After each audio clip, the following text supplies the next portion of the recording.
What nerdigans? This is the one and only Packer Girl 89, and today's hashtag anime nerdigan review is going to be for Youkai Apato no Yuuga na Nichijou Season 1, Episode 3, titled Kuri and Shiro, and that is actually the title of one of the chapters that was adapted this episode, which was Chapter 4. And something that I really liked about the first part of this episode was they expanded on the letter that Yushi wrote to Heist, and I thought that was such a brilliant idea. And then what they did at the end of the letter, this wasn't in the manga, this was an anime only, was that they had Heist's reaction to it, and I thought that was great, where he's like, Heist said, what was it that he said? Heist is like, he should just fucking call me. he should, I don't understand why he just doesn't call me. And then, there was a little bit of filler in here, but I totally understand why, because this is some good setup for what's going to be happening in the anime, a little bit later. And there were some parts that were skipped that, some that I don't understand, and some that I kind of do. But this part was skipped here. I wonder if it's something like that, but is that so? The hell? Kind of. Let's see. I'm trying to find this in my notes real quick. Okay, so let me get to Kuri's backstory here. For the most part, Kuri's backstory was done really well. There was a couple of things that I had a problem with. First of all, Shiro's gender was incorrect. They kept saying he when Kuri is female, and it specifically says this. It says here, and it says literally in the manga, was it because Shiro was female? Yeah, it says this, and they kept using he, and they didn't even mention that Shiro was female in the anime as well. Something I did like the anime did was that they mentioned the dog god's name, which is something that the manga didn't. But there was one problem that I had, was something that they didn't mention at all in the anime, which was this. However, that god, Kuri's soul has already been stained because of his mother. That god was angry that the sacred ground had been defiled. Kuri and Shiro would have been destroyed. Wait, I beg of you. And this is, like, we didn't get to see why, well, we saw, like, part of the reason why Akane begged to save them, but we didn't understand, like, I just had a problem that they kind of didn't explain why Akane had to step in, which was because the dog god was going to basically kill them. Let's see. Oh, the markings on Kuri's arm. Oh man, and I forgot to mention this too. Akane looks really good animated. Oh my freaking god. Something that they did a little bit differently is that they the stuff for about Yushi's parents, and I kind of didn't mind that they mentioned it in the after, you know, the would-be commercial break, was about how, you know, how his parents died abruptly and left him to fend for himself. But this part was skipped for the most part, which was because it was painful by yourself, because you were his mother doing what you want to your child. A thing like that I will absolutely not permit. So I understand why it was skipped, because Yushi was like in a fit of rage, and because this was right after Akane was telling him Kuri's backstory. Something that bothered me a little, let me just make sure I have this correct in my notes. So something that bothered me was like, Akine's stuff was supposed to be in like right after the story, the backstory was mentioned, which and also which was this part was skipped. It's Akane-san after all. Akane-chan, what about your part-time job? Yeah, I was allowed to go early today. Fujiyuki-sensei is nice. Fujiyuki-sensei, the doctor in charge at the of the yokai at Noki Hospital. They are also my spiritual training master. We're all present here with you, Akine. I'm entrusting Kuri to you. Now let's prepare to assault the vengeful ghost. But at least the content was there. And like what Akine's going to do is basically in the anime, even though it's in a different spot. So I'm not too pissed, but I wish they would have, Akine would have gotten there a little bit before and would have mentioned she got back early from her job at the hospital and mentioned her master. But anyway, let's see.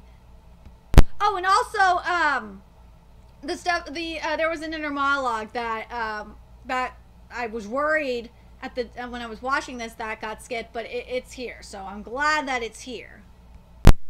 Ryu's Shiki is so beautiful, and and I gotta say, its movement really was so nice to see.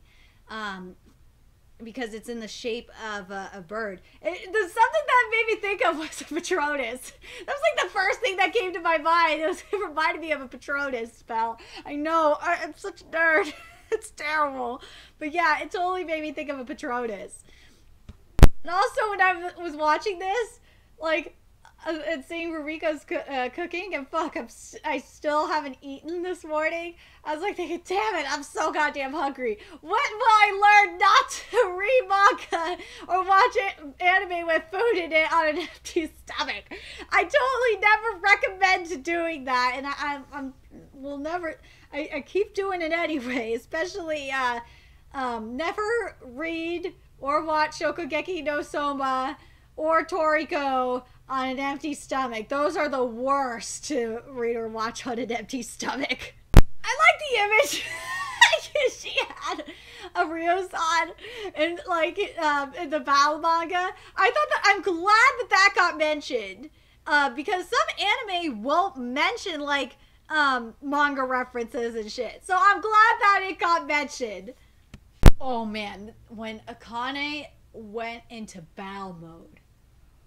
Holy shit! Like when you saw the the electrical charges and shit. Oh man, that was so beautiful. I gotta say, this animation is just so fucking nice.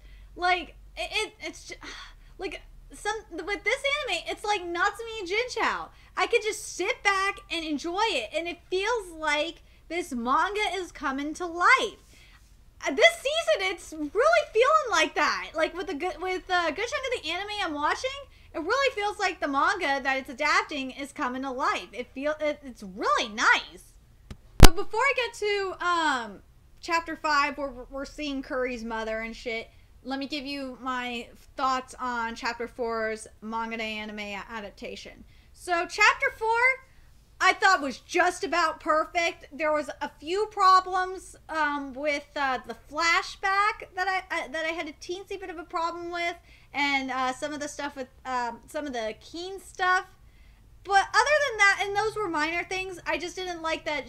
The main thing I didn't like with chapter 4 was Shiro's gender not being fucked up, because Shiro's supposed to be female.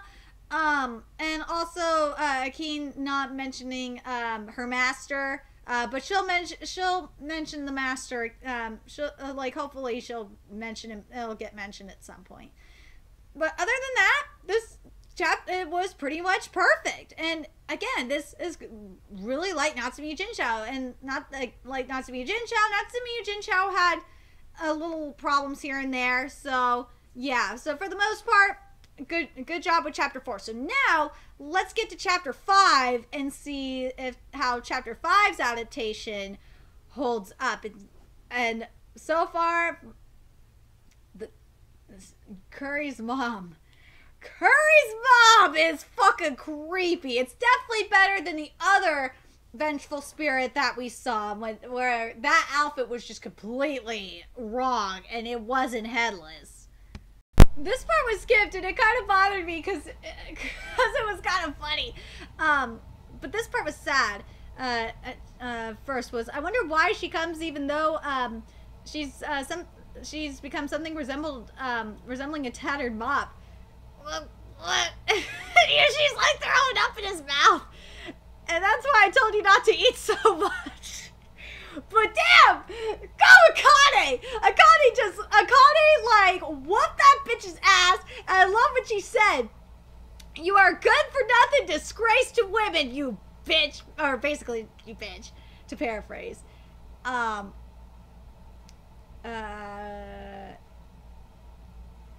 When Kuri's mom got destroyed, that was fucking cool. And I love afterwards where they're like, after she's gone, let's get back to drinking! Because that's what they mainly do. They just drink sake all day. I kind of feel like when Yushi's old enough, that's just gonna be, and if he's still living in the yokai apartments, that's all he's gonna be doing is drinking sake all day. The Fairy King Stone was so beautiful. I loved seeing it shine. The other thing, there was one thing that was skipped was, which was Akin-chan's room was skipped. Let's see. This part was skipped. Yeah, the incredible bond between mother and child. Without a doubt, that woman and Kuri are tied together. And after this, she will come any number of times, even if her body becomes like a worn-out cloth. Even if Akane-san strikes her with lightning, all to kill her own child. Ugly, sad, terrifying. But to do so, surely Kuri's thoughts. And that was all skipped.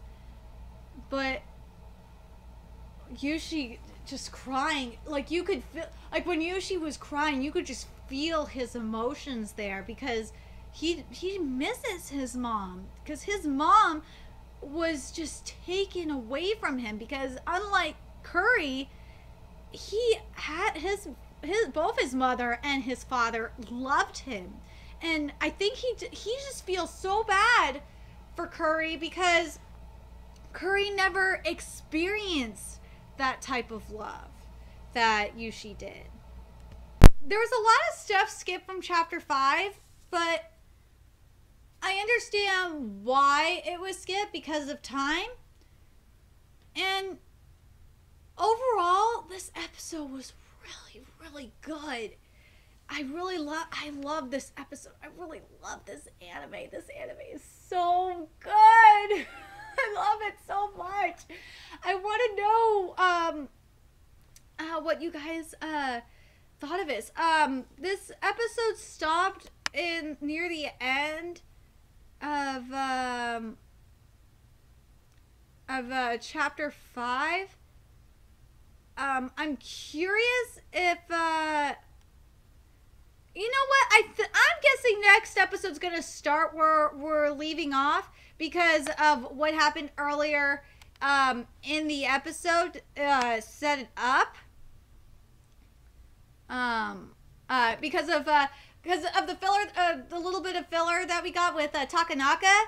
I got a feeling we're gonna start at near the end of chapter 5. I'm very curious what you guys think. Anyway, let me know your thoughts in the comment section below. And remember to like, comment, share, and subscribe to Nerdican Sync. If you love what I'm doing and want to contribute to the Nerdican Sync expansion, there's a few ways you can do that. You can donate to the Nerdican Sync PayPal, Patreon, or purchase something off the Nerdican Sync Amazon wishlist. All those links are in the description box below. Also, make sure you follow me on the Twits, aka Twitter. Follow my Twitch channel from me on PlayStation Network, all that in the description box below as well. Until next time, Nerdigans, I'll be seeing you later. Bye!